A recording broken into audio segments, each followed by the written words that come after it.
he really is that greedy Jew claw.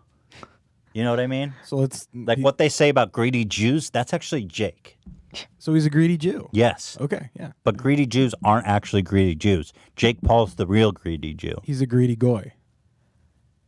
He's the greediest Jewish goy. Okay. You know what I mean? We talk about real things here. So that's Jake Paul, the greedy Jew, Jake Paul. YouTube will love that. Jake Paul, the greedy Jew. But you know what I'm saying is true is that he doesn't have to live with that label, and he should, big time, get a pin forever that says greedy Jew. Jake. Oh, sorry. not a Jew flare, Dan. People are calling him worse things though. Like people are calling him an idiot or a fool. Would you? It's different. It's the greedy thing. It's like that racially motivated, like when the greedy Jew. Like you have to live with that. People engage in a great deal of wishful thinking about YouTube. They imagine that the problems with YouTube are the product of artificial intelligence, of an algorithm that's guiding a robot. And when you cross-examine them on this, when you just do a little bit of Socratic method and say, okay, how do you know what you think you know? It's very soon revealed that all they've done is heard rumors in the media or rumors on Twitter, or they've invented some of these rumors themselves. They see phenomena on YouTube they can't understand, and they attribute it to a robot, a mechanism, an algorithm. And the reality is what we see and interact with here on YouTube is very much the product of human decisions made by human hands. Censorship on YouTube is done by human beings, period. Those human beings may be paid a very low salary. They may be expected to work very quickly, like only look at your video for 5 seconds before they make the decision. So it may seem like a robot make that decision. The people making these decisions, they may not speak English very well. English may be their second language or their third language. And if you upload to YouTube in a language other than English, I really wonder if they have the skilled staff to do censorship in those other languages. What if I were uploading videos in Cambodian? Do they really have enough, employees who can analyze what is and what isn't offensive in the Cambodian language, right? So there are snap judgments being made by human beings. Just lately, in a space of about 2 weeks, I had human-to-human interactions with more than 6 people at Google. In the past, I really did not have that experience when I was challenging them on censorship. I don't know if that's because Google's own policies have changed or if it's because my own channel's status has been promoted. I've had more than 4 million views on this channel. I've been making money for the YouTube Corporation for 4 or 5 years now, right? Like they've made money out of me. I don't really make any money out of this, okay? So I think I am enough of a valued customer that I now get those human interactions when I ask a question or make a complaint. I didn't in the past. In the past, I really didn't. And, there's a telling example where there was one of my videos that was censored 3 times. And it was censored as hate speech.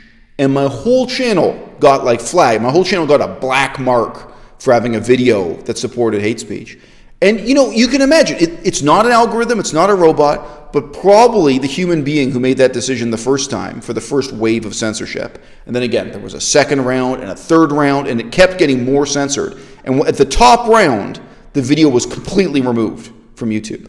Like the first round of censorship, they removed comments. They said, okay, we're going to disable comments, we're going to disable features, and we're going to delist the video. Like people can only find the video if someone shared the link, but it won't be seen any other way. It'll become invisible. Went through this thing. And then the final level was when they informed me the video would just be completely deleted, be completely removed. And that video was me criticizing someone else for being racist. It was not me promoting racism. And ironically, if these people could even read English, when I quoted the person I was criticizing, there was a disclaimer written at the bottom of the screen. Because I was aware about the way censorship works. Censors might just watch 15 seconds of this out of context. Well, if you watch those 15 seconds, I'm going to have the disclaimer at the bottom saying, look, this is me quoting the person I'm criticizing, right? So this went through 3 rounds of censorship. And then, mysteriously, about 2 years later, really there was a big gap of time there, right? All the censorship was undone. The video was restored. It's on my channel now. Anyone can see it, right? So those are 4 stages of decision making that all involve human beings. And the 4th and final stage probably was after my YouTube channel got some kind of promotion at their end, where I'm now talking and interacting with human beings who speak English as their first language, where I'm some kind of higher priority for customer service. After years and years and after millions of views, where I got some kind of slightly better treatment. Okay, so I deal with censorship from YouTube under many different headings for many different grounds, and the notion that any of this goes on automatically, that any of this is the product of a magic algorithm, is a really strange form of wishful thinking on the part of the audience. They want to believe that YouTube is magically something very different from what they see on TV news. Okay? What you see on a broadcast television channel, wherever you live, channel 11, is the product of editorial decisions made by human beings. Human beings choose what will get broadcast and what will not get broadcast, and in what order and what priority. And YouTube, on a massive scale, is much the same thing. We did have it revealed in congressional inquiries in the United States.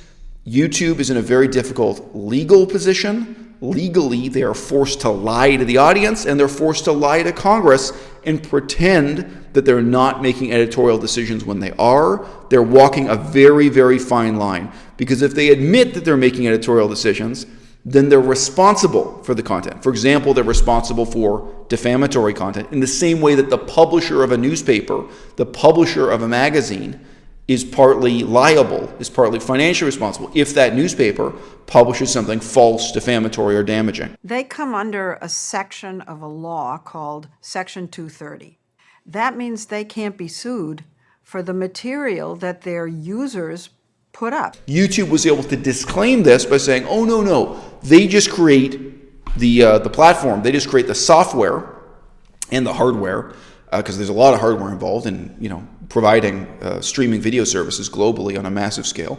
They just provide the hardware and software, and then you, as the uploader, you are the publisher, you are the editor, you are the creator. That's why it's called YouTube, and they disclaim any responsibility, okay? That is not true. That's a self-serving illusion, partly created by YouTube and partly created by the audience, because we seem to be so eager to be deluded, all right? There is no algorithm. Who succeeds and who fails, who is censored and who is promoted, it is controlled by human hands at YouTube. What videos you see on the front page of YouTube, how they're ranked, how they're ordered, especially within political discourse.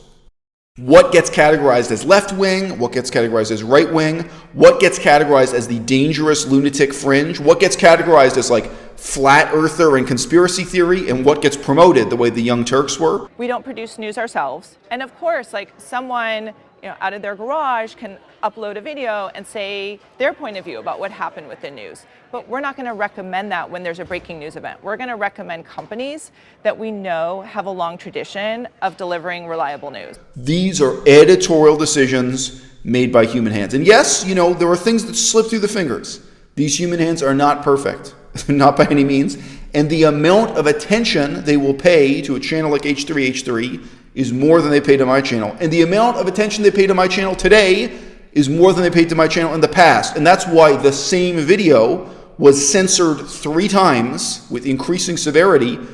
And then after my channel got some kind of promotion and I complained, a human being looked at this video and was like, what were the other guys thinking? Why was this censored? Obviously this video is against racism. He's quoting somebody who's racist when criticizing it, right? So this is what we all deal with. I'm absolutely certain that, Ethan, the host of H3H3, is not anti-Semitic. I'm certain that he's not racist. But we're supposed to have one set of rules that applies to everyone equally. And we don't. Because if I made this joke Ethan made, my channel would get punished for it. And just in quoting him here, my channel may be punished for it, even though his channel won't be punished for having it up repeatedly. Dun, dun, dun, dun.